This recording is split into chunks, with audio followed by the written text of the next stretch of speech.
Boa noite, irmãos. Graças e paz a todos. Hoje a mensagem será no texto de Apocalipse, capítulo 2. São as cartas do nosso Senhor Jesus às 7 igrejas da Ásia Menor. E hoje nós vamos ver um pouco sobre a igreja de Éfeso.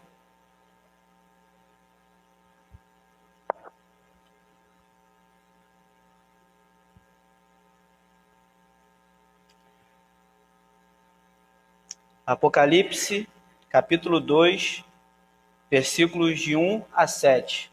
Eu vou estar lendo, peço que os irmãos me acompanhem, por favor. Carta à igreja em Éfeso. Ao anjo da igreja em Éfeso escreve: Estas coisas diz aquele que conserva na mão direita as 7 estrelas e que anda no meio dos 7 candeeiros de ouro. Conheço as tuas obras, tanto o teu labor como a tua perseverança, e que não podes suportar homens maus, e que pusestes à prova os que a si mesmos se declaram apóstolos e não são, e o achastes mentirosos.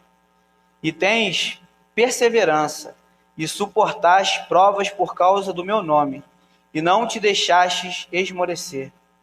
Tenho, porém, contra ti, que abandonaste o teu primeiro amor. Lembra-te, pois, de onde caíste, arrependa-te e volta à prática das primeiras obras. E se não, venho a ti e moverei do seu lugar o teu candeeiro, caso não te arrependas. Tens, contudo, a teu favor, que odeia as obras dos nicolaítas, as quais eu também odeio. Quem tem ouvido, ouça o que o Espírito diz às igrejas. Ao vencedor, dar-lhe-eis que se alimente da árvore da vida que se encontra no paraíso de Deus. Amém, irmãos. Essa é a palavra do nosso Deus, que Ele possa falar conosco nessa noite. Antes de tudo, irmãos, queria dizer que desde o início, desde o primeiro século, desde o início da Igreja do Senhor, a igreja ela é atacada e recebe investidas de 2 extremos. Um é o legalismo e o outro é o liberalismo. Mas o evangelho deve ser o equilíbrio no meio desses 2 extremos. E tem uma frase que eu não lembro o nome do autor, mas diz assim: o evangelho é uma ponte que passa por cima de 2 rios contaminados. Um é o legalismo e o outro é o liberalismo. Só nessa ponte, que é o caminho, que é o evangelho, é onde nós não vamos ser contaminados por esses 2 rios, por esses 2 extremos, o legalismo e o liberalismo. E o que seria, irmãos, o legalismo? De forma resumida, o legalismo religioso é crer que se pode agradar a Deus simplesmente por cumprir algum tipo de regra e condenar qualquer um que não faça igual a você. E assim, confiar mais nas leis e nos seus méritos próprios do que na graça de Deus. Isso seria o legalismo. E o que seria o liberalismo? É, de uma certa forma, desprezar as leis de Deus e os seus mandamentos. Acreditar que não existe certo ou errado. E assim, relativizar toda a Escritura em nome de um falso amor. Isso seria, de uma forma resumida, o liberalismo teológico, que nós vemos muito hoje em nosso meio, onde não há certo, não há errado, cada um pensa da sua forma, o que vale é o amor, mas um falso amor, pois não é dessa forma que a Bíblia nos ensina como devemos amar. E aí nós vamos seguindo, irmãos, para esse texto. E aí qual seria o contexto dessa igreja de Éfeso? Essa igreja ela é fundada pelo apóstolo Paulo em uma das suas viagens missionárias. É uma igreja que rapidamente ela entendeu e abraçou o evangelho, mesmo diante de grande dificuldade que havia naquela cidade. Essa igreja depois, ela foi pastoreada pelo apóstolo João e também por Timóteo. Então a igreja teve homens, líderes, capacitados e usados por Deus para estar ensinando, instruindo no caminho. E essa igreja cresceu, teve um grande avivamento no início, né, onde eles começaram a ouvir do evangelho. E trazendo um pouco do contexto da cidade. A cidade é uma cidade muito importante, era uma cidade muito importante na Ásia Menor, talvez a principal cidade. Essa cidade, a economia era algo que girava bastante em torno das pessoas que viviam ali. Era uma cidade onde a religiosidade também era muito grande, onde tinha seus deuses, tinha culto lá a deusa Diana, onde vinha pessoas de diversos lugares para cultuar naquele templo. Naquela cidade também foi levantado um templo de adoração aos imperadores, ao imperador naquele tempo. Então, girava em torno dessa cidade essa questão religiosa muito forte e essa questão econômica também. E as duas coisas estavam entrelaçadas, tanto a religiosidade quanto a economia, porque muita da economia era baseada em cima da religiosidade, por causa das pessoas que visitavam, daquilo que era vendido em nome das religiões que eram presentes ali. Então foi nesse contexto que essa igreja de Éfeso estava vivendo. E aqui, um pouco mais à frente, talvez 30 anos depois de que o apóstolo Paulo esteve presente naquela igreja, ensinando, proclamando o evangelho, onde essa igreja viu diversos milagres acontecer, diversas pessoas se convertendo, pessoas abandonando as suas religiões que eram acostumados a acreditar desde a sua infância. E ali houve um grande avivamento, irmãos. E o tempo foi passando. E aí nós conhecemos a passagem, onde Deus, através da pessoa de Cristo Jesus, ele se revela a João. João tem a visão. E nessa visão de quem Cristo era, Cristo também ele manda escrever sete cartas às 7 igrejas. E aí, uma dessas cartas é a carta à igreja de Éfeso. E aí Jesus é específico sobre aquilo que aquela igreja, de forma específica, estava vivendo naquele momento. E nesses contextos das cartas, a gente costuma observar sempre as críticas, as exortações de Cristo às igrejas. A gente se apega muito a isso. Mas agora, nessa carta, eu queria começar trazendo aqui os elogios que Cristo traz para essa igreja. E que essas qualidades é onde nós devemos nos espelhar, devemos buscar igual a essa igreja. Então vamos voltar para o texto, irmãos. Eu vou estar lendo aqui o primeiro versículo do capítulo 2. Ao anjo da igreja em Éfeso escreve: estas coisas diz aquele que conserva na mão direita as 7 estrelas e quem anda no meio dos 7 candeeiros de ouro. Primeiro, ao anjo da igreja em Éfeso escreve. A interpretação mais usada, mais correta, que eu acredito, sobre essa palavra, sobre o anjo da igreja, é sobre o pastor da igreja, sobre o líder da igreja. A ele é escrito essa carta, ao anjo da igreja, que a palavra anjo significa literalmente mensageiro, e o pastor é o mensageiro da igreja, e essa carta é direcionada a ele. E estas coisas escreve aquele. Quem seria aquele a qual João está se referindo? Vamos voltar um pouquinho para a gente entender Apocalipse 1.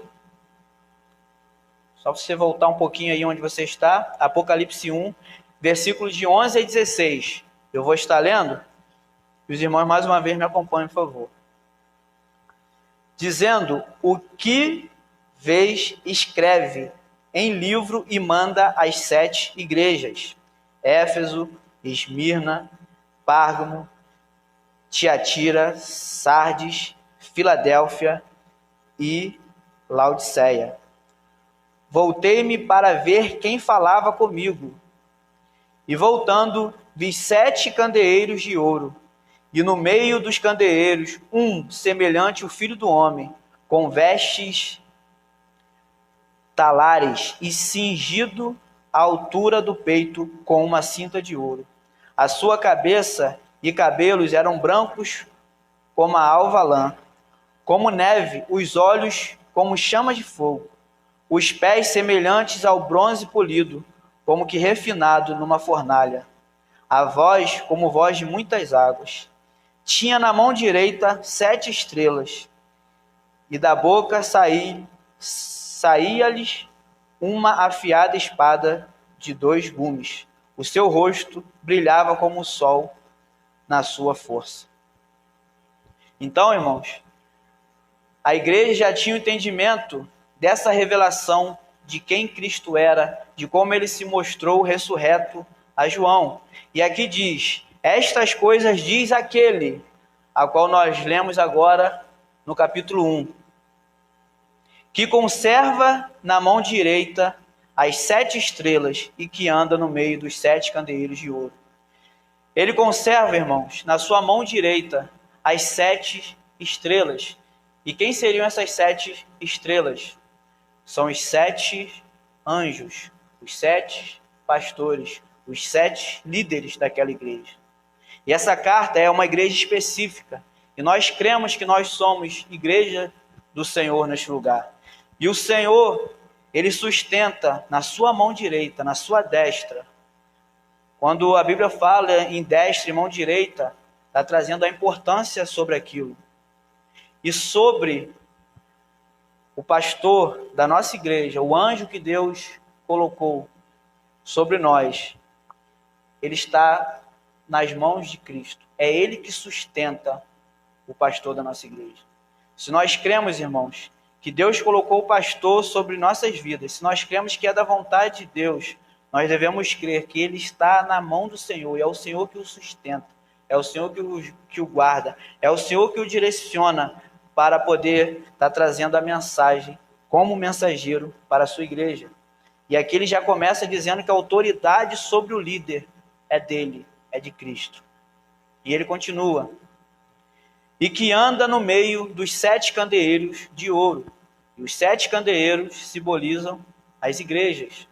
Candeeiro é uma espécie de lamparina, onde era colocado um líquido e ali era colocado fogo para poder iluminar.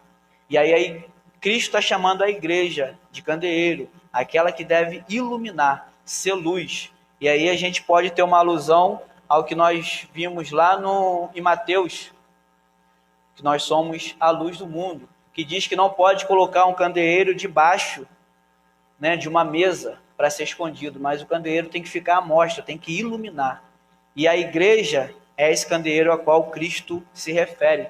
E ele diz que ele anda no meio da igreja, ele passeia no meio da igreja, ele conhece a sua igreja. E quando aqui está dizendo, irmãos, a igreja, que ele anda no meio da igreja, não é a igreja invisível e universal de Cristo espalhada. Aqui está falando de uma igreja específica, de uma igreja local. Ele anda no meio dessa igreja local. O Senhor conhece a sua igreja, da maior igreja ou da menor. O Senhor passeia no meio da igreja. Se nós cremos, irmãos, que nós somos igrejas do Senhor, estabelecida nesse local, em Araruama, nesse bairro, se nós pertencemos ao seu corpo, nós precisamos crer que nesse exato momento o Senhor passeia no meio da igreja. O Senhor está entre nós. Ou nós cremos nisso, irmãos, ou não faz sentido nós virmos até este lugar cultuar.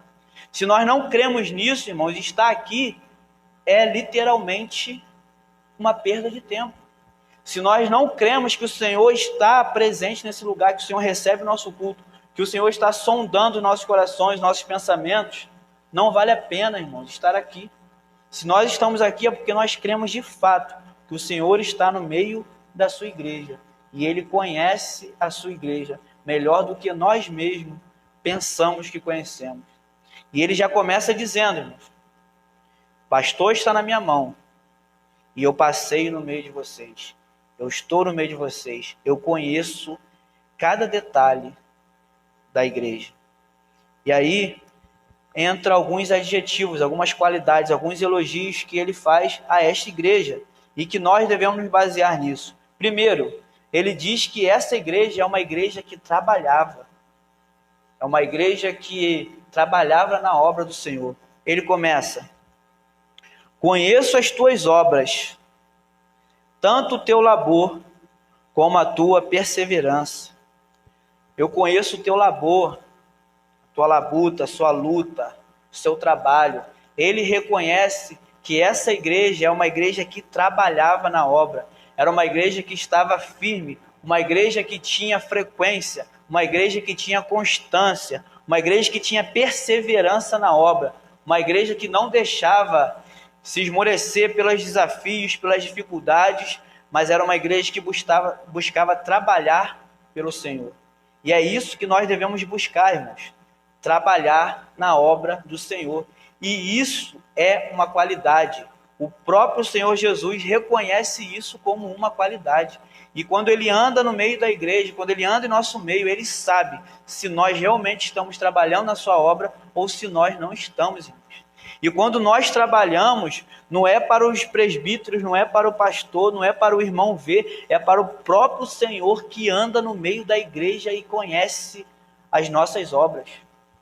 Imagina o Senhor já está aqui agora, nesse momento, dizendo para cada um de nós: eu conheço as suas obras. E o que ele está falando sobre as nossas obras, irmãos? Nós temos trabalhado pelo Senhor, nós temos dado prioridade à obra do Senhor, ou nós temos deixado nos levar, irmãos, pelos desafios ou pelo acomodismo. Essa igreja talvez tinha um desafio muito maior do que nós temos hoje, mas ainda assim era uma igreja que trabalhava e agradava ao Senhor. Uma igreja que provavelmente tinha uma constância, tinha uma frequência e não deixava se esmorecer em seus desafios.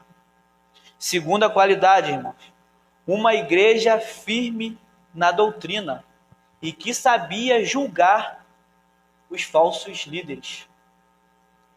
E hoje parece que nós somos ensinados aí fora que nós não devemos julgar a liderança, ou nós não devemos julgar ninguém que se fala que está em nome de Deus. Se existe uma placa escrito igreja evangélica, nós não podemos questionar, porque ali está ensinando a palavra de Deus, então é melhor ensinar a palavra de Deus de qualquer jeito do que não estar ensinando. Mas estamos errados. Se alguém subir aqui no púlpito, irmão, se eu estou falando aqui, eu devo ser questionado por vocês enquanto eu estou pregando a palavra de Deus, se eu devo pregar a palavra de Deus ou não. O nosso próprio pastor, que está nas mãos de Cristo, deve ser avaliado quando ele está ensinando a palavra. Pastor, se eu teria algum problema se alguém te questionar à luz da Escritura, nenhum momento ele vai se entristecer quanto a isso, mas pelo contrário, isso é bom para a igreja e bom para o crescimento dele. Então, irmãos, a doutrina, ser firme na doutrina, conhecer a doutrina e lutar pela doutrina, isso é uma qualidade que Cristo enxerga na igreja. E aí ele diz, ainda no versículo 2, e que não podes suportar homens maus, e que pusestes à prova os que a si mesmos se declaram apóstolos e não são, e os achastes mentirosos. Essa igreja conhecia tanto a verdadeira doutrina dos apóstolos, que quando alguém ensinava falsa doutrina, ela reconhecia que eles eram mentirosos, que eles não eram apóstolos, que eles não eram enviados de Deus. Como, irmão? Como que você vai reconhecer isso? Como que você vai reconhecer o falso? Conhecendo o verdadeiro. E aí, nós devemos ser como os irmãos lá de Bereia, os bereanos, que enquanto os apóstolos, os próprios apóstolos, o apóstolo Paulo, seja lá qual fosse o apóstolo que estivesse pregando para eles, mesmo diante de milagres que eles estavam vendo, quando os apóstolos pregavam, a palavra de Deus disse que eles iam nas Escrituras, eles iam lá no Antigo Testamento e conferiam para ver se aquilo que eles estavam falando era verdade. E a Bíblia chama eles de nobres, não chamam eles de questionadores ou de rebeldes por não estar aceitando, não, chamam eles de nobres, porque eles estão buscando a verdade, saber se aquilo mesmo é verdade. E nesse tempo, ainda mais em Éfeso, como eu disse, que era um polo da religiosidade, onde diversas pessoas estavam naquele lugar, e diversas pessoas buscando os ganhos financeiros, algo que não é muito diferente de hoje, tinham diversos homens itinerantes dizendo ser apóstolos. Porque era difícil, irmãos, ter certeza de quem eram os apóstolos ou não. E viam homens naquele lugar, se apresentavam à igreja dizendo que era apóstolo de Cristo. Mas o que eles faziam? Eles não aceitavam de primeira. Eles questionavam, eles queriam saber qual era a credencial desse homem para ele ser apóstolo. O que você tem a ensinar? Você viu Cristo ressurreto? Você acompanhou o ministério de Cristo? Você foi chamado pelo próprio Cristo para ser apóstolo? São tudo, irmãos, características de um verdadeiro apóstolo. O que você tem nos a ensinar? E aí eles avaliavam, entendiam que esse homem não era apóstolo. O próprio apóstolo Paulo passou diversas vezes por esse questionamento. No início, não aceitavam como apóstolo. Ele era questionado. Perguntavam a ele, o que você pode garantir? Como você pode garantir que você é apóstolo? Primeiro, disseram, você não foi chamado por Cristo. O apóstolo Paulo, no início, ele não foi chamado como os outros apóstolos. E questionaram, não queriam aceitar. É aí que o apóstolo Paulo, ele conta a sua história quando Cristo o chama. Em nenhum momento o apóstolo Paulo diz, não, mas não precisa disso. Eu não preciso ser chamado pelo próprio Cristo para ser apóstolo. Ele não diz isso, pelo contrário. Ele vai se defender contando que ele foi chamado pelo próprio Cristo. E ele começa, estava eu indo no caminho de Damasco, e aí a história todos nós conhecemos, ele diz que o próprio Cristo o chamou. E chamou de forma que todos viram o chamado, todos viram a luz, ouviram a voz. Não foi uma revelação, ele não foi arrebatado, não foi simplesmente uma visão, mas foi algo que aconteceu fisicamente. Então o próprio apóstolo Paulo foi chamado, foi confrontado pela igreja. E esses homens eram confrontados e a igreja percebiam que eles eram mentirosos, enganadores, eles queriam se aproveitar da igreja. E isso para Cristo é uma qualidade da sua igreja, de você questionar e saber se é verdadeiro ou se não é.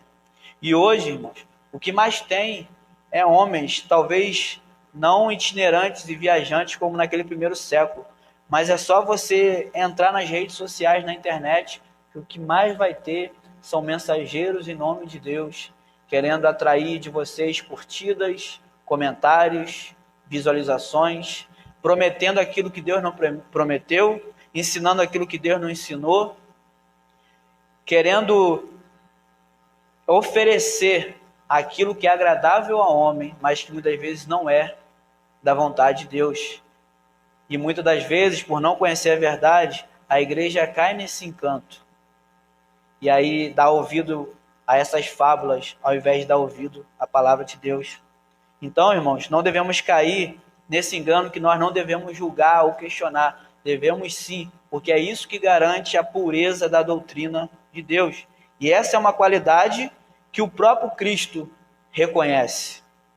Terceiro, irmãos. Terceira qualidade, está no verso 3.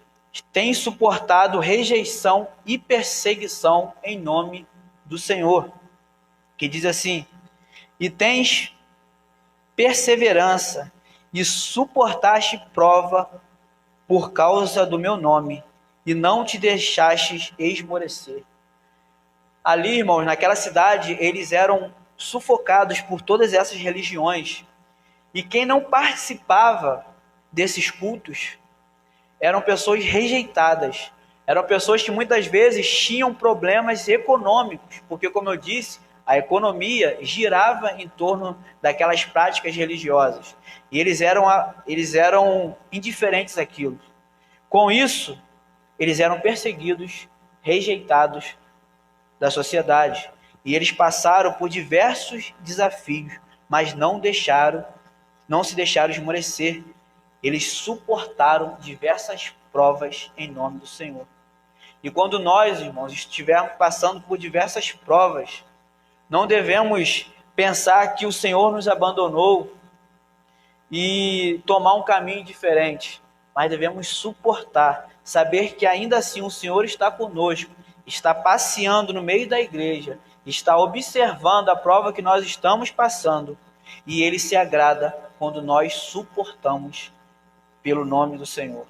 Quando a igreja passa por desafios, e a igreja tem passado por diversos desafios ideológicos, diversas ideologias querendo adentrar em meio da igreja, tirando da igreja a sua base, a sua pureza, a sua essência. E quando nós nos posicionamos diante disso, nós somos rejeitados, nós somos perseguidos, mas ainda assim, irmão, quando nós estamos diante do Senhor, suportando todas essas provas, o Senhor se agrada disso, assim como Ele se agradou da igreja de Éfeso. Então, suportar, irmãos, diversas dificuldades, diversas provas em nome do Senhor, o Senhor não deixa isso passar despercebido, mas o Senhor está vendo, está se agradando disso. Porque muitas vezes nós esquecemos que o Senhor está conosco, está vendo cada detalhe que nós passamos em nossas vidas, que Ele sonda os nossos pensamentos, nosso coração. O Senhor conhece, irmãos, cada passo que nós estamos dando, ou em direção a Ele, ou fugindo da sua presença. A quarta qualidade dessa igreja, que aí nós vamos pular para o verso 6,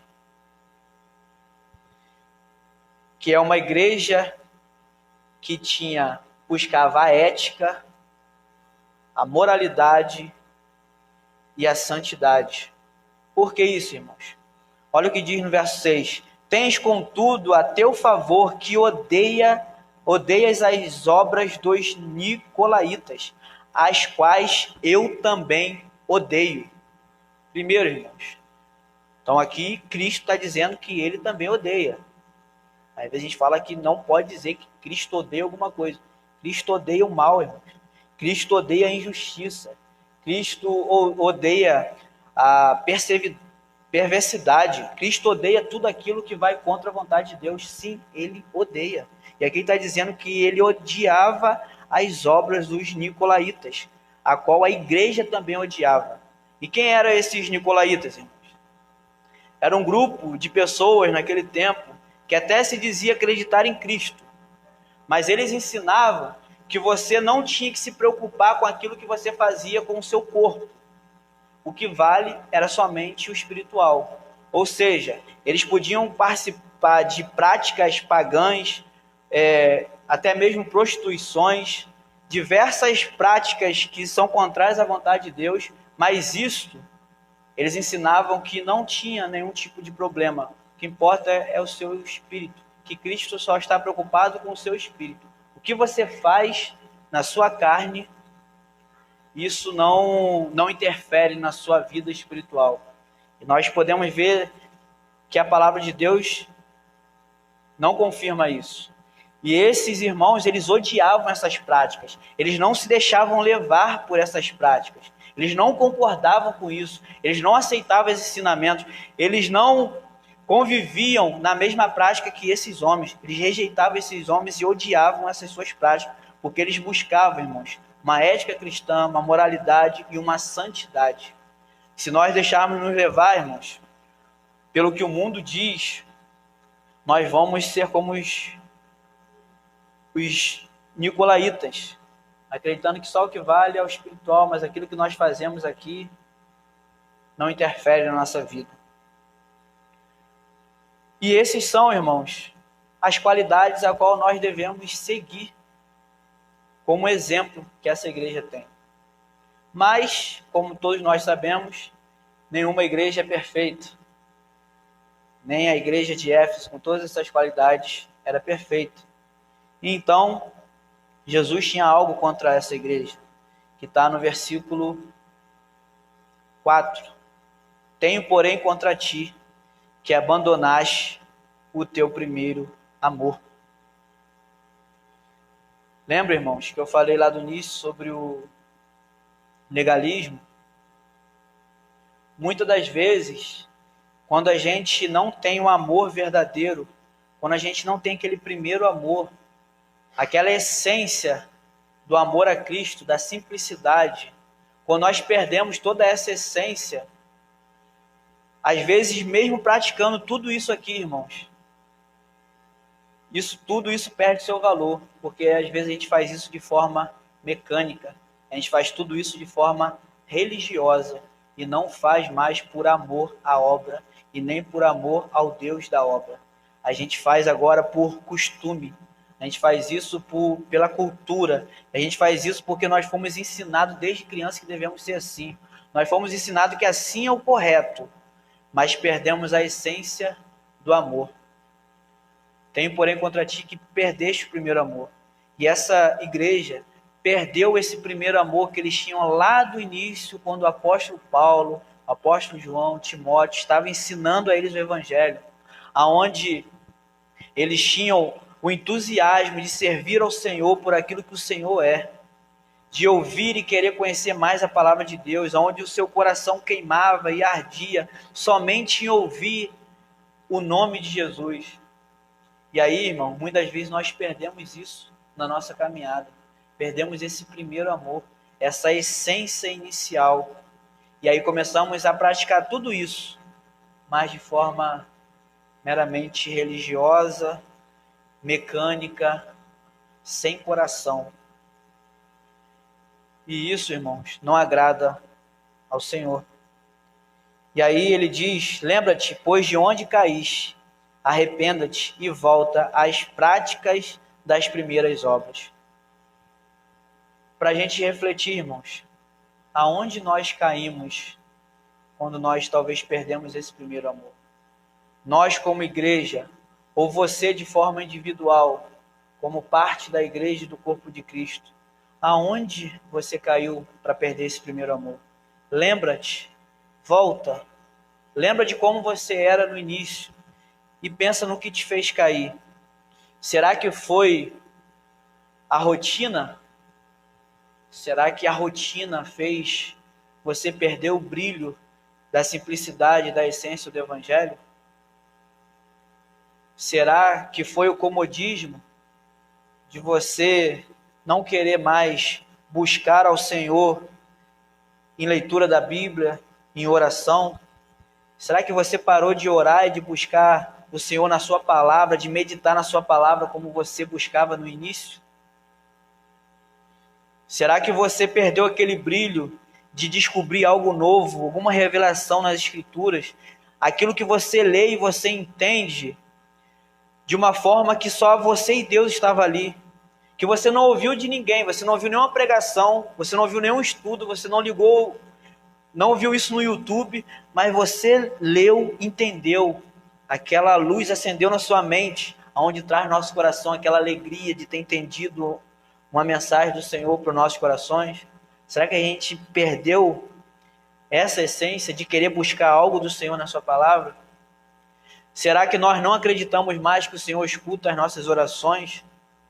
Será que o cotidiano, a nossa correria do dia a dia, nos fez parar de orar como nós devemos orar? Será que foi isso que nos esfriou e nos fez perder o primeiro amor? Será que quando nós chegamos na igreja e nos encantamos com a palavra de Deus, com cada louvor cantado, esse louvor talvez no início era algo novo para você, agora você já cantou ele diversas vezes? Será que quando você chegou e via toda aquela novidade, aquela mensagem, aquele louvor, os irmãos te recebendo bem, será que depois de um tempo, quando você começou a perceber que os irmãos são pecadores igual a você e eles são falhos, e você começa a deixar de olhar para a cruz de Cristo e começa a olhar para o lado e te desanima, será que foi isso que fez você perder o primeiro amor? Será que nós deixamos de olhar para Cristo e começamos a olhar para os erros ao nosso lado e começamos a desanimar, irmãos? E fomos perdendo essa essência do primeiro amor? Será que nós perdemos o primeiro amor porque a nossa frequência no corpo de Cristo, na casa de Deus, começou a diminuir depois de um tempo. Começamos a cansar, não tem mais aquele ânimo que eu tinha no início. Eu vou quando dá, vou domingo à noite, porque virou rotineiro. Domingo à noite tem que ir lá bater o ponto, porque senão a minha semana vai ser ruim. Será que nós começamos a perder esse primeiro amor quando a frequência começou a diminuir no corpo de Cristo?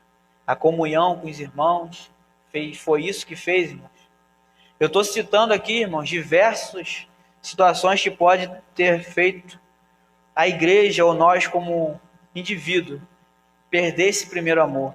E a Bíblia pede para lembrar aonde foi, qual foi o motivo, quando foi, o que fez você perder esse primeiro amor. Volta, lembra-te disso e volta lá nas primeiras obras. O que nós devemos fazer então, irmãos? Voltar a fazer tudo que nós fazíamos no início. Lembrar o que me fez errar e me arrepender disso e voltar às práticas das primeiras obras. É voltar, se é frequência que eu estou falhando, é voltar com a frequência. Se é o que eu estou falhando, é voltar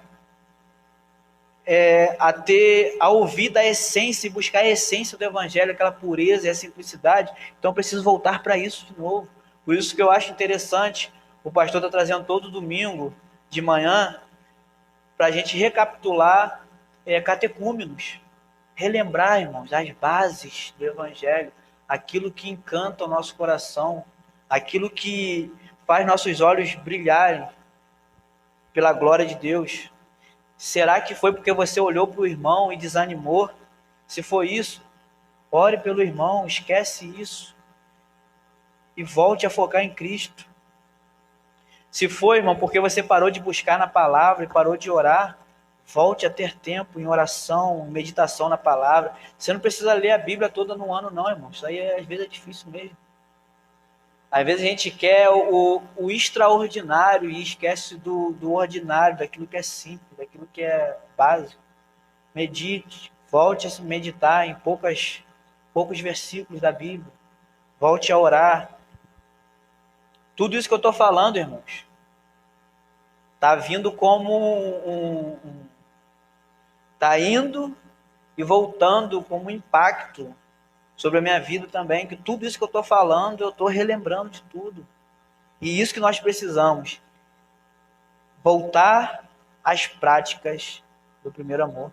Tudo isso que nós falamos aqui é interessantíssimo, nós devemos fazer todas essas qualidades, mas sem esquecer da simplicidade e do amor, porque aí nós deixamos de amar a Deus e amamos só a sua obra, só o seu trabalho. Aí nós deixamos de ter compaixão com o nosso próximo, nós deixamos de amar o nosso próximo. Nós só estamos querendo olhar o erro, criticar, mas esquecemos de ter compaixão, de trazer para perto, de amar, de ter comunhão. Tudo isso, irmão, a gente perde quando a gente perde nosso primeiro amor, nossa essência de amor a Cristo. E aí, seguindo, ele vem com uma exortação. E se não, ainda no versículo 5, e se não, venho a ti, moverei do seu lugar o teu candeeiro, caso não te arrependas. Ele aqui, irmão, ele faz uma alusão à cidade de Éfeso, porque a cidade ela teve que ser removida do seu local durante um tempo. E aqui ele está dizendo, se a igreja não se arrepender, não voltar à prática do primeiro amor, vocês vão ser retirados, vocês vão sair daqui. A igreja aqui não vai sobreviver por muito tempo. Esse lugar não vai ter mais igreja. E aí a gente pode, irmãos, ver algo mais próximo de nós, na Europa, o berço do protestantismo, o avivamento que teve na Europa, diversas igrejas, diversas pessoas convertidas, o tempo foi passando, a igreja foi se esfriando, foi perdendo o primeiro amor, foi deixando o legalismo entrar, foi deixando o liberalismo entrar. E o que aconteceu, irmãos? Hoje praticamente não existe mais igreja na Europa. As igrejas se transformaram em boates, em bares. As poucas que têm, praticamente não tem frequência. Nós não podemos deixar que isso aconteça com as nossas vidas. Por isso que a Bíblia nos alerta quanto a isso. E nós precisamos olhar para a palavra de Deus sempre como exemplo do que não devemos fazer e daquilo que devemos fazer. E aí nós devemos valorizar o maior dos mandamentos, que é o amor. Mas esse amor não pode ser um falso amor como o liberalismo e abrir mão de todas essas qualificações, do trabalho, da doutrina. Tudo isso é importante, irmãos.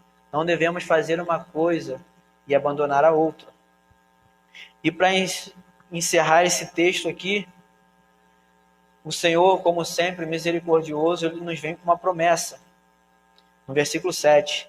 Quem tem ouvidos, ouça o que o Espírito diz às igrejas. Ao vencedor, dar-lhe-eis que se alimente da árvore da vida que se encontra no paraíso de Deus. Aqui é a promessa de vida eterna. Todos aqueles que estiverem firmes até o final, esses têm a promessa de vida eterna. É uma promessa, irmãos, para que a igreja não desanime, para que a igreja continue firme, que ela lute, que ela volte ao primeiro amor se for preciso, que ela continue com todas essas qualificações, porque há promessa para o vencedor receber da vida eterna. E quem é o vencedor, irmãos? É todo aquele que está em Cristo, porque em Cristo, na verdade, nós somos mais do que vencedores. E todos aqueles que estão em Cristo, eles irão vencer, não por seus méritos próprios, porque o próprio Cristo garante a nossa vitória, porque ele tem tanto mensageiro em suas mãos, como ele passeia no meio da igreja, está sempre buscando a sua igreja consertá-la para a glória de Deus. Então devemos, irmãos, lembrar disso.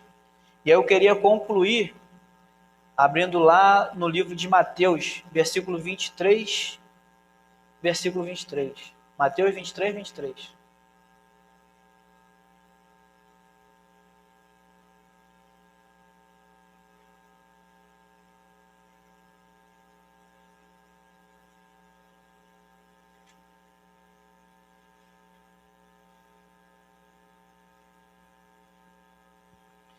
Eu vou ler, os irmãos me acompanham aí. Ai de vós, escribas e fariseus, hipócritas, porque dais o dízimo da hortelã, do endro e do cominho, e tendes negligenciado os preceitos mais importantes da lei, a justiça, a misericórdia, a fé. Devias, porém, fazer estas coisas sem omitir aquelas. A gente usa muito esse versículo para falar de dízimo, corretamente.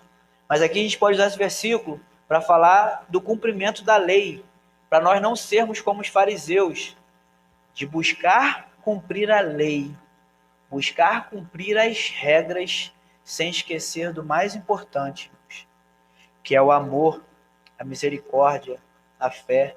Aqui fala justiça, misericórdia e fé, mas em Lucas ele cita a palavra amor. E diz que nós devemos fazer essas coisas sem omitir aquelas. Olha o equilíbrio aqui, irmãos. Ele não está dizendo para você esquecer as leis. Ele está dizendo, correto em fazer isso, mas não pode esquecer do principal, da justiça, do amor, da fé, da misericórdia. Assim também como ao contrário, não podemos pensar somente no amor, na misericórdia e se esquecer dos cumprimentos das leis. Este é o evangelho, irmãos. É o equilíbrio desses dois extremos. Não podemos fazer uma coisa e negligenciar a outra. É para isso que nós fomos chamados. Para ser firmes na doutrina, no trabalho do Senhor, em ser perseverante, em ter ética e santidade. Mas acima de tudo, fazer isso em amor, em compaixão, em misericórdia. Então, que Deus nos abençoe, que Deus possa nos ensinar e nos ajudar a sairmos daqui transformados e que, se for preciso, voltar ao primeiro amor.